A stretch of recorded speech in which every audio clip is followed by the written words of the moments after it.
There are people who have never had to consider how they appear to others, not because they lack self-awareness, exactly, but because they have moved through their entire lives in environments that were designed, at every level, to accommodate them.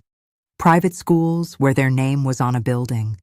Social circles where their family's wealth was the baseline rather than the exception. Professional contexts where their participation was courted rather than earned. When you grow up inside that kind of arrangement, something subtle happens to your perception of other people. You don't consciously believe they are beneath you. You simply never develop the habit of treating them as fully equal because the structures you've always lived inside never required it. The woman at the center of this story was 29 years old. Her name was Vivian Hargrove Shields. She had grown up the only child of a family whose name appeared on the side of 2 hospital wings, a university library, and a performing arts center in a mid-Atlantic city that had welcomed the family's philanthropy for decades.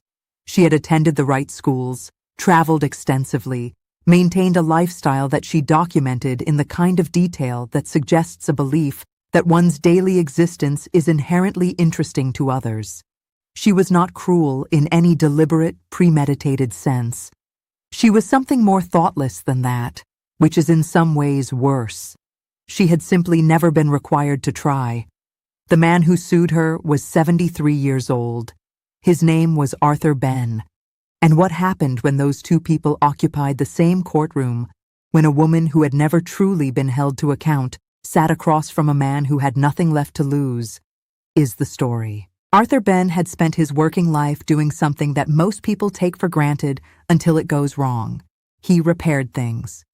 For 41 years, he operated a small appliance and electronics repair shop in a neighborhood that had changed considerably around him. When he opened the shop in his early 30s, the street was working class and practical. By the time he was approaching his 70s, the neighborhood had gentrified significantly. Rents had increased in ways that made his business difficult to sustain, and the culture around him had shifted toward replacement rather than repair. People didn't fix things anymore. They discarded them. Arthur kept fixing things. He was good at it. He was precise and patient, and he had the kind of hands-on knowledge that comes only from decades of practice. The ability to diagnose a problem by the sound of a motor, to feel where a circuit had failed before a meter confirmed it. He was also, by every account, a man who kept his word. This is relevant because what brought Arthur to court was a contract. 3 years before the hearing, Vivian Hargrove Shields had purchased a historic property in Arthur's neighborhood, a brownstone that she intended to renovate for use as a personal residence and, eventually, as an event space. The renovation was elaborate, and she had engaged multiple contractors. Arthur, whose reputation in the neighborhood was strong, had been contracted specifically to restore a collection of antique electrical fixtures that were part of the property's original character: 12 pendant lights, 9 wall sconces, and a large chandelier that had been original to the building when it was constructed in the early 20th century. The contract was clear. Arthur would restore and rewire the fixtures to current safety standards while preserving their original character. He was to be paid in 3 installments, 1/3 upon signing, 1/3 at project midpoint, and 1/3 upon completion. He received the first installment. He received the second installment after a delay of 6 weeks and 2 follow-up calls. He completed the work. All 22 fixtures, restored, rewired, inspected, reinstalled. The third installment, $9,400, never came. What followed was not unusual in its structure, only in its participants. Arthur called. He sent invoices. He sent a formal demand letter. He received, from Vivian's personal assistant, a series of responses that were polite in tone and empty in content. The matter was being reviewed. The accounting team had been notified. Someone would be in touch. 3 months became 6 months. 6 became 9. Arthur was 71 at this point. His shop was struggling. The $9,000 was not a line item to him. It was the difference between making his quarterly tax payment and not. Between keeping the lights on in his workspace through winter and the kind of decision-making that happens when a person runs out of options, he hired an attorney. Not a large firm. He couldn't afford that. He hired a solo practitioner named David Osei, who worked primarily with small business clients in civil disputes, and who, when Arthur described the situation, told him that the case was straightforward, and that straightforward cases were the ones most likely to be ignored until they became unavoidable. The lawsuit was filed. Vivian's response, communicated through a law firm that was not a solo practice, was to counterclaim. The countersuit alleged that Arthur's restoration work had been substandard, that several of the fixtures had developed problems following installation, and that the cost of remediation exceeded the amount of the unpaid final payment. There was no documentation of any problem having been raised with Arthur before the lawsuit. There was no record of any call, letter, or communication from Vivian or anyone on her behalf noting a concern about the work, not in the 3 months after completion, not in the 6 months after, not in the 9. The first time anyone had suggested that the work was substandard was in the legal response to Arthur's claim. David Osei reviewed the countersuit and described it to Arthur in practical terms. "She's not going to pay you," he said, "so she's going to make you prove it's your fault she's not paying you." Arthur understood. "Then let's prove she's wrong," he said. The case was heard by Judge Elaine Marchetti. Judge Marchetti had spent 18 years on the civil bench and had a reputation for two things: an exceptional memory for factual detail and a very limited tolerance for what she privately and occasionally publicly called courtroom theater, the performance of legal arguments designed to obscure rather than illuminate the actual facts of a dispute. She had seen a great deal of both in her career. She was 61, compact, silver-haired, and possessed of the kind of stillness that experienced judges develop, the ability to sit perfectly motionless while absorbing everything happening in the room. People who had appeared before her often said afterward that they had the feeling she had already understood where the case was going before anyone finished a sentence, and that the proceedings were, in some sense, her allowing the parties to catch up to what she already knew. Vivian arrived with 2 attorneys from her family's retained firm, a personal assistant who sat in the gallery, and the particular energy of someone who considers their attendance at a civil hearing to be an act of generosity toward the legal process. She was dressed with the kind of expensive simplicity that announces itself quietly. She surveyed the courtroom when she entered with the expression of someone who finds their surroundings mildly puzzling rather than threatening. Arthur arrived with David Osei, a manila folder, and 41 years of professional reputation. He was wearing a suit he had owned for decades. It fit the way suits fit on men who buy them for the occasions that matter, and then wear them carefully so they last. He sat down and folded his hands on the table and waited. The hearing opened with each side presenting their basic position. David Osei was concise. The work had been completed, the work had been accepted, the final payment had not been made, and no concern about the quality of the work had been raised until a lawsuit made raising such concerns advantageous. Vivian's lead attorney, a woman named Caroline Fitch, was considerably less concise. She spent 11 minutes establishing her client's investment in the property, the historical significance of the fixtures, and the high standards that a project of this nature demanded.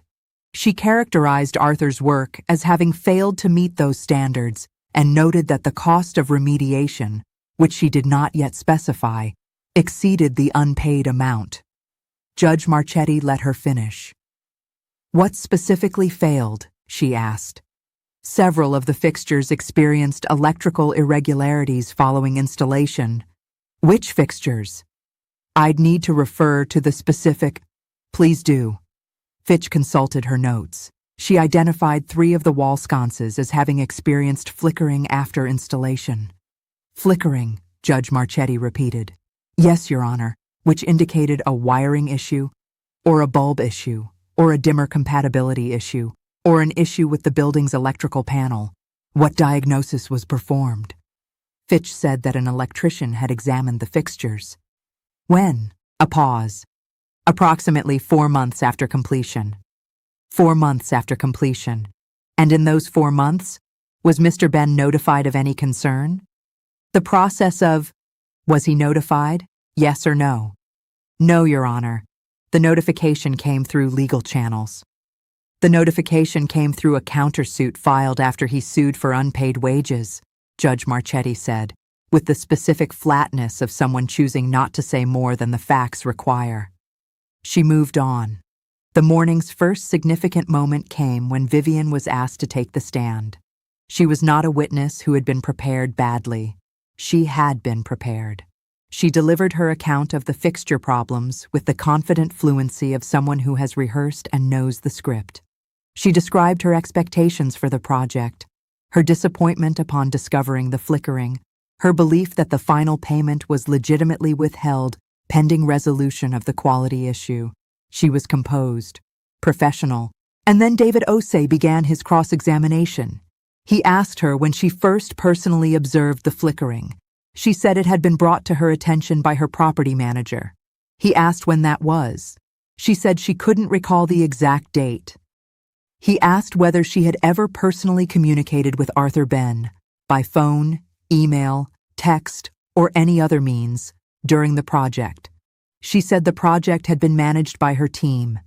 He asked if she had personally inspected the completed work before the final payment became due. She said she had been traveling during that period. He asked whether she had communicated with Arthur Benn directly at any point before the lawsuit to express concern about the work. She said she had not. He asked then how she personally knew the work was substandard. She looked at him with an expression that people in the courtroom described as genuine irritation, not the managed irritation of a prepared witness, but the actual irritation of someone who finds a question impertinent. I don't need to personally inspect a contractor's work to know whether it meets a standard, she said. That's what I have staff for. David Osei thanked her and sat down. Arthur took the stand after Vivian. He was not a natural courtroom presence. He was not expressive in the way that makes witnesses memorable. He was simply precise. He walked through the project with the accuracy of a man who had done the work himself and remembered every step of it. He described each fixture, the condition in which he received it, the restoration process, the rewiring methodology, the testing procedure before reinstallation. He described the completion of the project and the sign-off he had received from Vivian's property manager. He produced, from his manila folder, documentation that David Osei entered into evidence. His work log, his material receipts, photographs taken at each stage of the restoration, and the email from the property manager confirming that the project had been completed to satisfaction. That last document was the one Judge Marchetti looked at for the longest time. The email had been sent by Vivian's property manager 6 days after the final fixture was installed. It said, in its entirety, Arthur, all looks great. Final sign-off done. Invoice sent upstairs for payment. 6 days after completion. Not a concern, not a question, not a note about flickering. Great. It was during the recess that the moment happened. Not in the courtroom itself, but adjacent to it, in the hallway outside, where courthouse etiquette suggests a degree of restraint that is not always observed. Vivian was speaking with her assistant in the corridor. Arthur and David Osei were nearby. The proximity was incidental. The hallway was not large. What Vivian said was not aimed directly at Arthur. It was said to her assistant, in the tone of someone who is not accustomed to moderating their voice, because they are not accustomed to their words having consequences. She said, I genuinely cannot believe I'm spending my Wednesday in here listening to this man explain how a light bulb works. Her assistant said something quietly in response.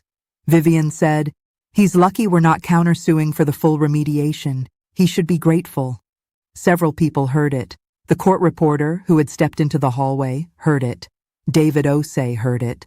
Arthur heard it. Arthur did not respond. He looked at the floor for a moment. Then he straightened and walked back toward the courtroom doors.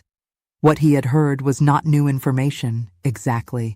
He had understood, from the structure of the countersuit, from the delays, from the tone of every interaction, that he was considered a minor inconvenience in the management of a large property renovation. He had understood that. Hearing it said out loud was a different thing. When court reconvened, Judge Marchetti opened with something unusual.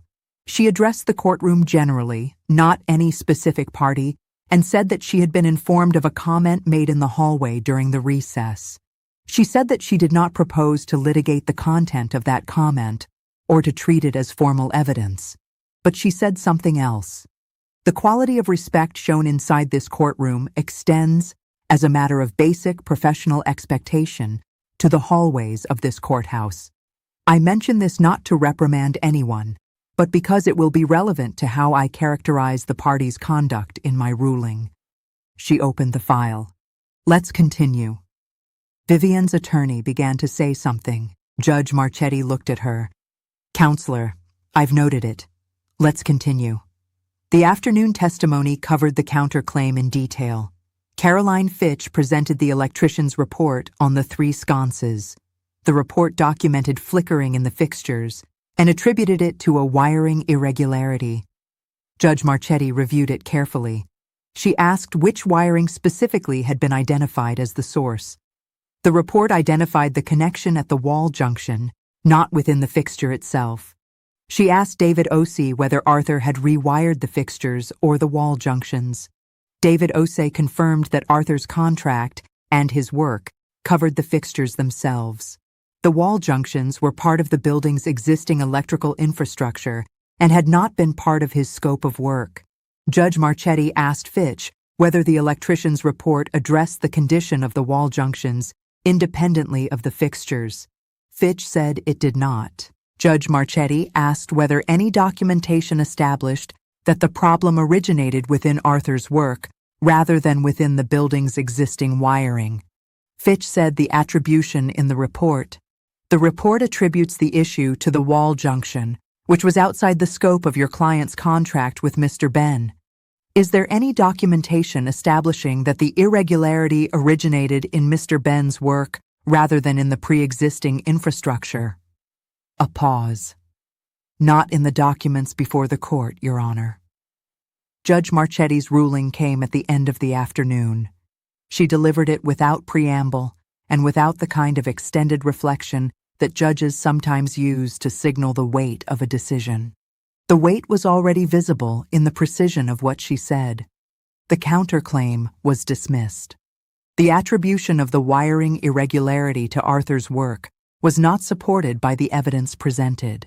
The documentation, particularly the property manager's completion email, established that the work had been accepted without reservation 6 days after completion. No concern had been raised within the relevant timeline. The countersuit had been filed after, and apparently in response to, Arthur's legal action, and no pre-suit documentation of any quality concern existed. Arthur was awarded the full unpaid balance, $9,400. He was also awarded his legal costs, which Judge Marchetti characterized as appropriate given the necessity of litigation to recover a clearly owed payment and the absence of any good faith basis for the counterclaim. And then she said something directly to Vivian's attorney that she was not required to say.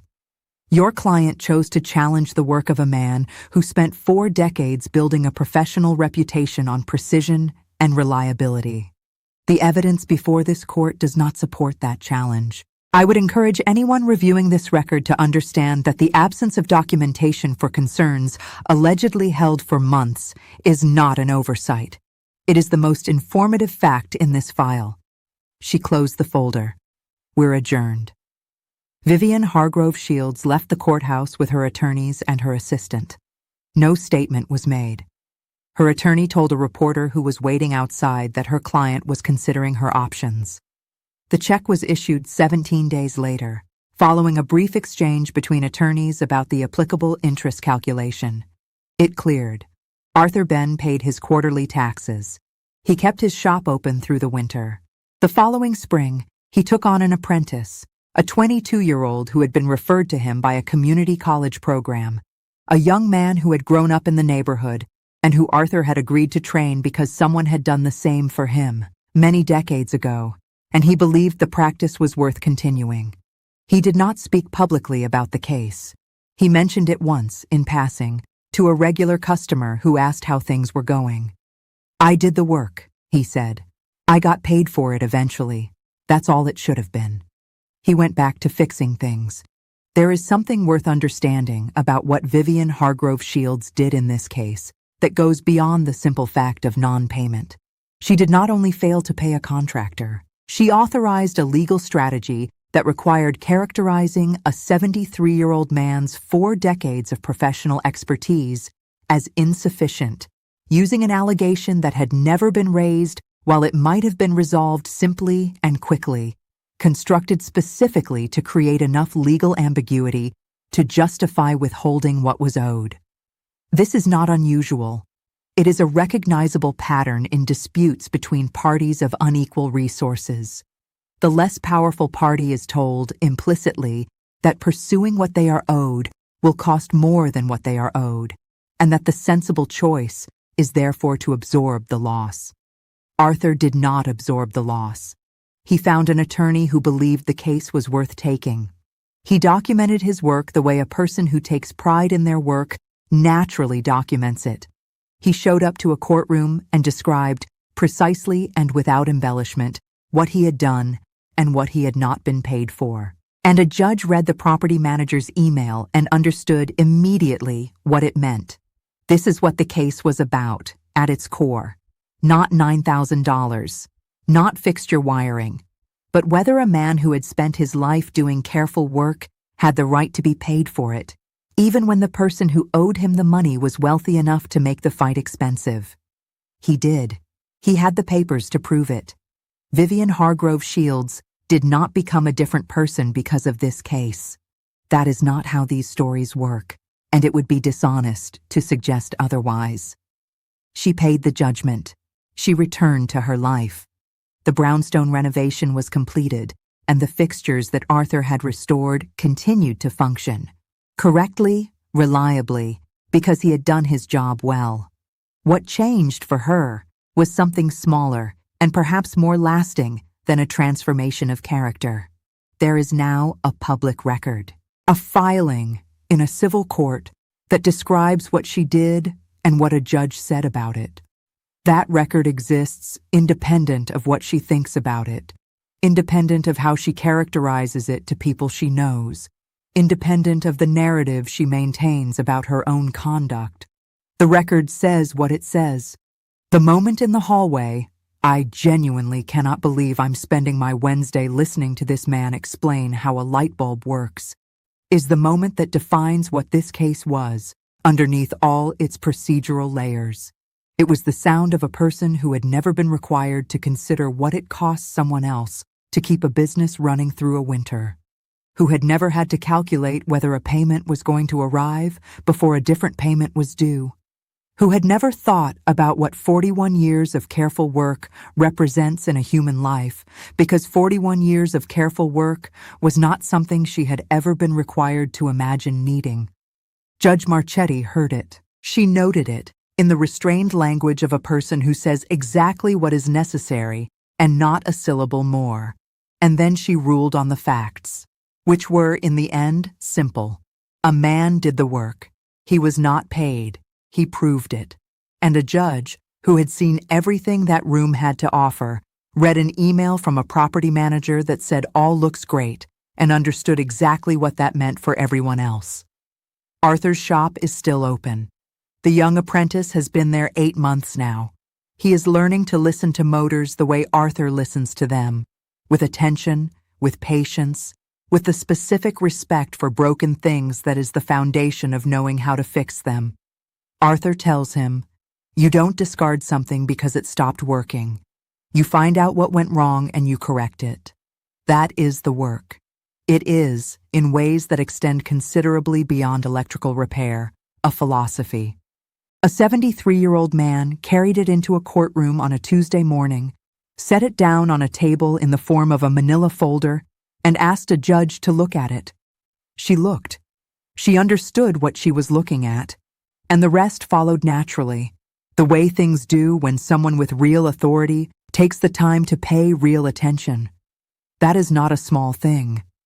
In a world that moves quickly and discards easily, the careful attention of a person in a position of authority, directed at the quiet truth of a working man's documented precision, is not a small thing at all.